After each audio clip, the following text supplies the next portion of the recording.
Hello guys, करते हैं आज नबी सल्लल्लाहु अलैहि वसल्लम की ज़िंदगी तर्ज ज़िंदगी पर वीडियो बनाई है हज़रत ने। ये मौलाना साहब हैं, माशाल्लाह खूबसूरत आवाज़ में इनकी नबी सल्लल्लाहु अलैहि वसल्लम की तर्ज ज़िंदगी का वाक़या सुनते हैं इनकी खूबसूरत ज़बान से।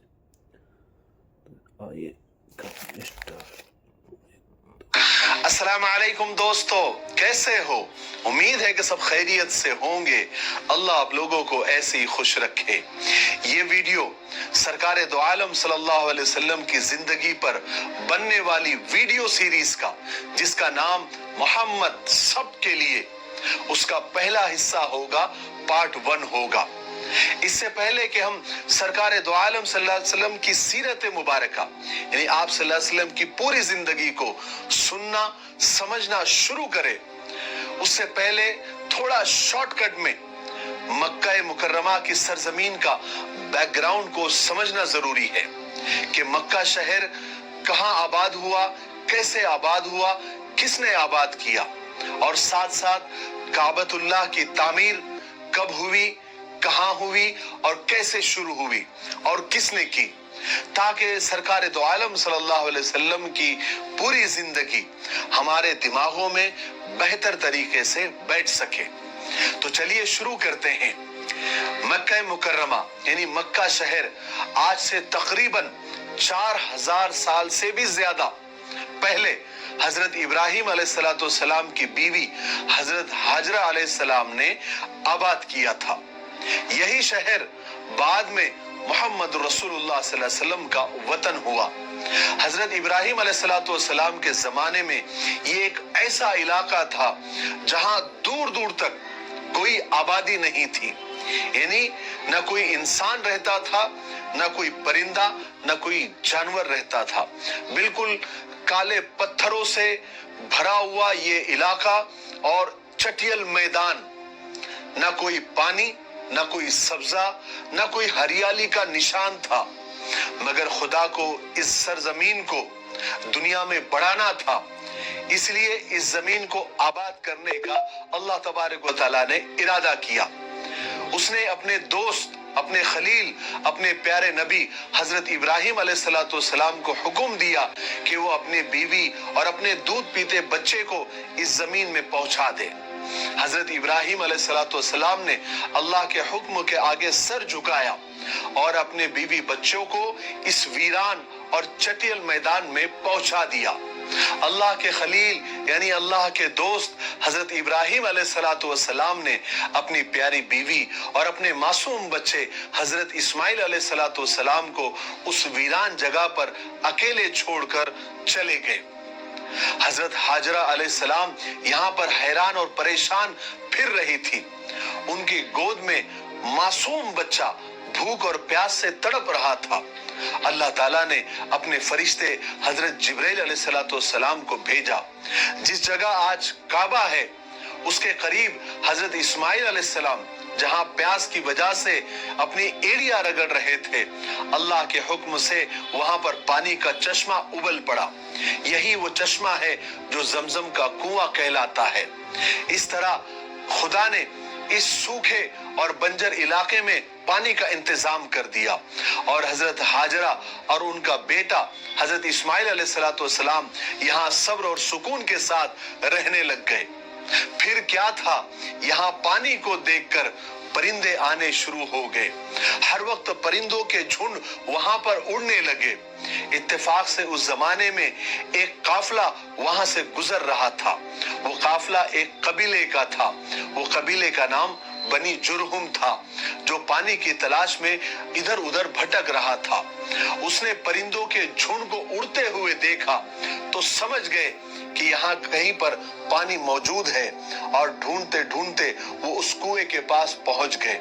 हालांकि ये वाकयात बहुत लंबे हैं, लेकिन यहाँ पर आप सल्लल्लाहु अलैहि वसल्लम की सीरत बताना मकसद है, इसलिए मैं ये सब वाकयात पर शॉर्टकट में और मुख्तसर अंदाज में मैं बोलकर गुजर रहा हूँ। उस कबीले वालों ने यहाँ आकर देखा तो क्या देखते हैं कि एक अकेली औरत अपने मासूम बच्चे को लिए बैठी हुई है। تو ان لوگوں نے حضرت حاجرہ کے پاس آ کر ان سے یہاں رہنے کی اور پانی استعمال کرنے کی اجازت مانگی۔ حضرت حاجرہ اپنی تنہائی سے گھبراتی تھی، انہوں نے قافلے والوں کو وہاں رہنے کی اجازت دے دی، اور اس طرح حضرت حاجرہ کے بعد پہلی آبادی قبیلے جرہم کی وہاں پر آباد ہوئی۔ اس کے بعد آہستہ آہستہ اور بھی لوگ آ کر وہاں پر بسنے لگے، اور دیکھتے دیکھتے یہ زمین کا ٹکڑا جس کو تہامہ کہتے تھے ایک چھوٹی سی بستی بن گئی۔ حضرت حاجرہ علیہ السلام کو یہاں رہتے ہوئے پورے 15 سال بیت گئے۔ ان کے بیٹے حضرت اسماعیل علیہ السلام بھی پورے 15 سال کے ہو گئے، اور ایک دن حضرت حاجرہ علیہ السلام کا انتقال ہو گیا، وہ اس دنیا سے رخصت ہو گئی۔ حضرت اسماعیل علیہ السلام نے اپنی ماں کو زمزم کے کنویں کے قریب ہی ایک جگہ دفن کر دیا۔ حضرت حاجرہ علیہ السلام کے انتقال کے بعد حضرت ابراہیم علیہ السلام ملک شام سے مکہ آئے۔ اللہ تبارک و تعالیٰ نے ان کو حکم دیا کہ اس بستی میں جس کو تہامہ کہتے تھے وہاں پر کعبے کو تیار کریں جو خدا کا گھر کہلائے گا۔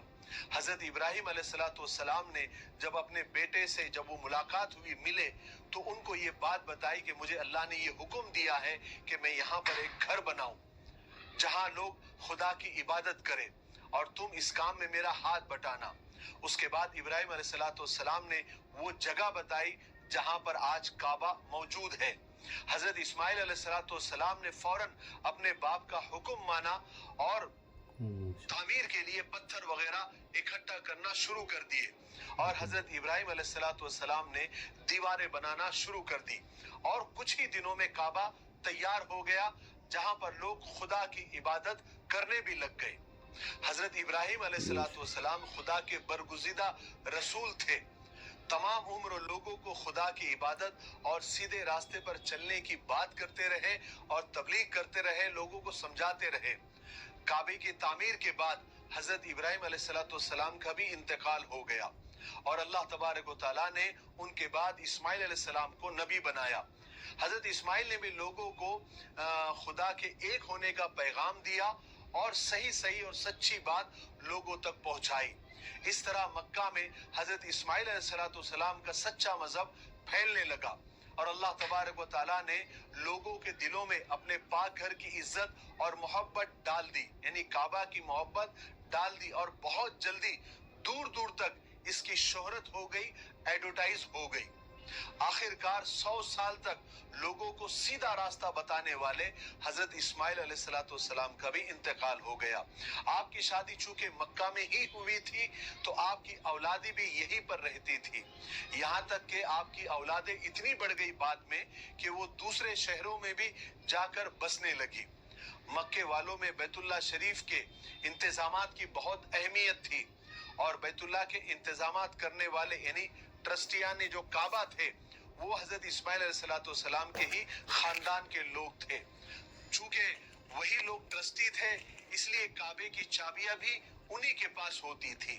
حضرت اسماعیل علیہ السلام کی اولاد میں اکثر لوگ خدا کو ایک مانتے تھے اور اسی آسمانی دین پر وہ چلتے تھے جو حضرت اسماعیل علیہ السلام لے کر آئے تھے، لیکن پھر جیسے جیسے وقت گزرنے لگا دین میں نئی نئی باتیں بڑھنے لگی، یہاں تک کہ کعبے کے قریب جو پتھر پڑے ہوئے ہوتے تھے یا کعبے کو لگے ہوئے ہوتے تھے، لوگ کعبے کی وجہ سے ان پتھروں کی بھی عزت کرنے لگے۔ آہستہ آہستہ یہ عزت اتنی بڑھی کہ لوگ ان پتھروں کو اپنے ساتھ رکھنے لگے، اور اسماعیل علیہ السلام کی جو اولادیں تھی، جو ان کی نسل تھی، وہ دوسرے شہروں میں بھی رہتی تھی، تو وہ لوگ وہ پتھر کو تبرک سمجھ کر، برکت کی چیز سمجھ کر اپنے ساتھ لے جانے لگے اور ان پتھروں کی بھی عزت کرنے لگے جتنی وہ کعبے کی اور حجر اسود کی کرتے تھے۔ پھر آنے والی اولاد تو ایڈوانس ہوتی ہے، انہوں نے پتھروں کی عزت اپنے باپ داداؤں سے زیادہ وہ کرنے لگ گئے، یہاں تک کہ بات یہاں تک بڑھ گئی اور بگڑ گئی کہ کعبہ کو آنے کے بجائے وہ انہی پتھروں کے ارد گرد گھومنے لگے، اس کا طواف کرنے لگے، اور یہ عزت اتنی بڑھ گئی ایک وقت میں کہ عرب والے انہی پتھروں کو پوجنا انہوں نے شروع کر دیا اور ان کی عبادت کرنے لگ گئے، اور پتھروں کو تراش تراش کر عجیب عجیب شکلیں بنا کر ان کی عبادت کرنے لگے، اور اس طرح अरब में बुत परस्ती की यानी बुतों को पूजना उसकी शुरुआत हो गई और लोग हजरत इब्राहिम अलैहिस्सलाम और हजरत इस्माइल अलैहिस्सलाम का दीन तकरीबन भूल ही गए। मगर मक्का में अभी तक कोई बुत नहीं आया था। जिस शख्स ने मक्का में बुत परस्ती की शुरुआत की और बुत परस्ती को फैलाया, वो उसका नाम था अम्र बिन लुही। वो अपने जमाने में मक्का का सरदार था। हुआ ये कि वो एक दफा अपना इलाज कराने के लिए मुल्क शाम गया, जहां उसने लोगों को पत्थरों को और तस्वीरों को पूछते हुए देखा, तो उसे वो तरीका बहुत पसंद आया और वो वहां से एक बुत लेकर मक्का में आ गया और उसे बैतुल्ला में यानी काबा में रखवाया। इस तरह पहला बुत काबा में रखा गया जिसका नाम हुबुल था। फिर अम्र एक दिन जद्दा गया, वहां से भी वो कुछ बुत उठा कर ले आया और लोगों से कहने लगा कि इनकी इबादत करो। लोग चूंकि हर साल मक्का में हज को आते थे, तो बहुत जल्दी उन बुतों की शोहरत हो गई और लोग उनसे मिन्नतें मांगने लग गए। अरब में चूंकि सैकड़ों कबीले थे, सब ने अपने अलग अलग बुत बना लिए। जो कबीला जितना बड़ा और मशहूर था, उनके बुत उतने ही बड़े और उतने ही मशहूर हो गए। मक्का में सबसे बड़ा और मशहूर कबीला कुरैश का था। उनके बुत का नाम हुबुल और उज़्ज़ा था। और दूसरा जो मशहूर कबीला था वो ताइफ का था, जिसका नाम सकीफ था, कबीले सकीफ, और उनके बुत का नाम लात था। उसके अलावा और भी बहुत सारे बुत थे जिनके नाम आसाफ, नाइला वगैरह ऐसे कुछ थे। इस तरह खुदा का घर बुतों का अड्डा बन गया। इसी तरह बुत परस्ती करते हुए सदियां गुजर गई, लोगों के जहन बदल गए। अब वो खुल्लम खुल्ला बुतों को पूजने लग गए। मगर फिर भी इतनी बुत परस्ती के बावजूद बैतुल्ला की इज्जत, काबे की इज्जत उन लोगों के दिलों में थी, जैसा कि उनके बाप दादाओं के दिलों में थी और उनके जमाने में थी। लोग ऐसे वक्त में भी अपने घरों को काबे से ऊंचा नहीं बनाते थे, उसको बहुत बड़ा गुनाह समझते थे। ये वीडियो अब काफी लंबा हो रहा है, इसलिए आज हम यहीं पर रुक जाते हैं। अब हम दूसरे हिस्से में आपको बताएंगे कि जमजम का कुआं कहां चला गया, उसको किसने बंद कर दिया, कब बंद कर दिया। अब तो लोग भूल भी गए थे कि यहाँ पर कोई कुआं भी था। वो कैसे मिला, किसने बताया। फिर हाथियों वाला किस्सा, जो अबाबिल वाला किस्सा था, जो कुरान पाक में भी मौजूद है।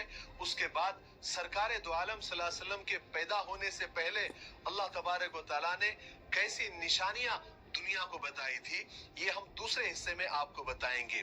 तो हमने अल्हम्दुलिल्लाह हिम्मत करके ये सीरीज मोहम्मद सब के लिए शुरू कर दी है। हमने अपने वादे को पूरा करना शुरू कर दिया है। आप भी अपने वादे को पूरा करें और इस वीडियो को। वालेकुम अस्सलाम रहमतुल्लाहि व बरकातहू। दोस्तों, ये था हज़रत, इनका यार चैनल का नाम अरबी में है, इनका नाम मुझे नहीं पता है हज़रत का नाम क्या है, लेकिन माशाल्लाह इनकी आवाज़ में बहुत खूबसूरत आवाज़ है इनकी और बहुत बढ़िया तरीके से इन्होंने समझाया। अब कल को देखते हैं दूसरा पार्ट। और इन्होंने बताया बुत परस्ती इस तरीके से चालू हुई थी। बुत परस्ती, लोग कहते हैं भाई बुत परस्ती कैसे है, ये और सारा मसला बता दिया कि बुत परस्ती पहले लोग कहीं से बुत ख़रीद लिए या मन मर्जी मन मुताबिक जो पसंद आया कि भाई ये, जैसे हम नॉर्मली बाज़ार को जाते हैं या कहीं चीज़ देखते हैं तो पसंद, जो चीज़ पसंद आती है उसे ही लेते हैं ना कहीं से भी।